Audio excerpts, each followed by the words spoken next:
Is there something you really want to achieve in life, but it's just not happening? If so, listen to this.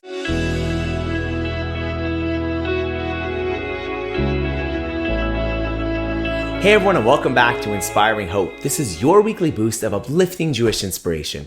I'm Rabbi Tzvi Sytner, and on behalf of Aish.com and the Village Shul, I want to thank you all for listening. I also want to thank this week's sponsors. Today sponsored by Paul and Linda Gold in honor of the marriage of their daughter Alex to Michael Gilmore.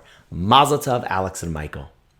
So, every week at our Shabbos table, people share some pretty incredible stories. And I'll never forget this one story that a woman shared that I still find moving today. She said that she was traveling a couple of years ago with a friend, and they made arrangements that when they would get back to Toronto, her husband would pick her up from the airport. So before she takes off, she checks the weather, and she sees that there's actually going to be a snowstorm back in Toronto. Thankfully, her plane lands safely. But when she gets here, she sees that the snow is really accumulating quickly.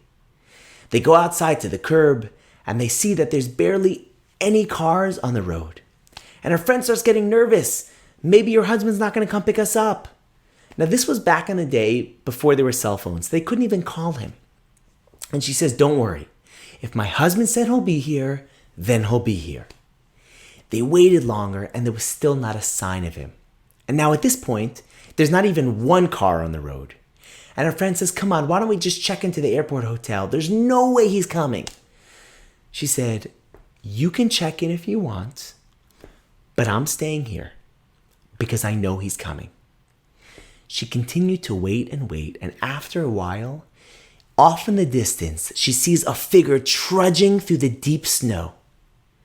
And what happened was that while he was driving to the airport in the snowstorm, her husband's car got stuck in the snow.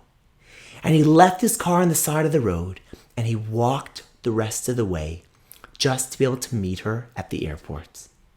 And there she is, sitting at our Shabbos table. And she says to everybody, my husband always keeps his commitments. If he said he's going to be there, he stayed committed. He wouldn't let anything get in the way, not even a snowstorm.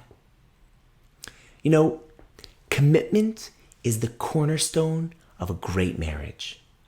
But commitment isn't easy. Sometimes the test of commitment only kicks in when we feel like giving up. In fact, I once heard a gifted teacher, Adrian Gold, say that commitment in relationships only really begins when you're ready to walk out the door and you don't. But this isn't just about marriage. Because we're taught lefum tzara agra, according to our pain, according to our effort, is our reward.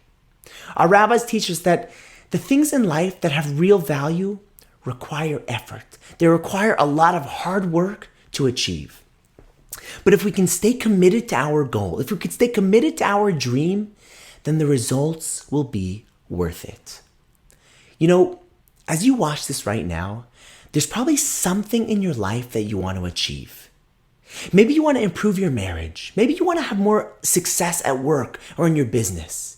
Maybe you want to overcome an addiction, or you want to get in shape or lose weight.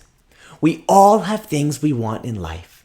And the first step to achieving them is to not give up. There's going to be so many times in your life where you're just going to want to give up. You're just going to want to walk away. But instead of taking that step away, just take one more step towards your goal. And with Hashem's help, you will get there. With the Almighty's help, you'll see your dreams become a reality. I want to thank you all for listening. And if you want to sponsor the next episode or send me a message, just email me at hope@aish.com. Thanks for watching, and I'll see you next time.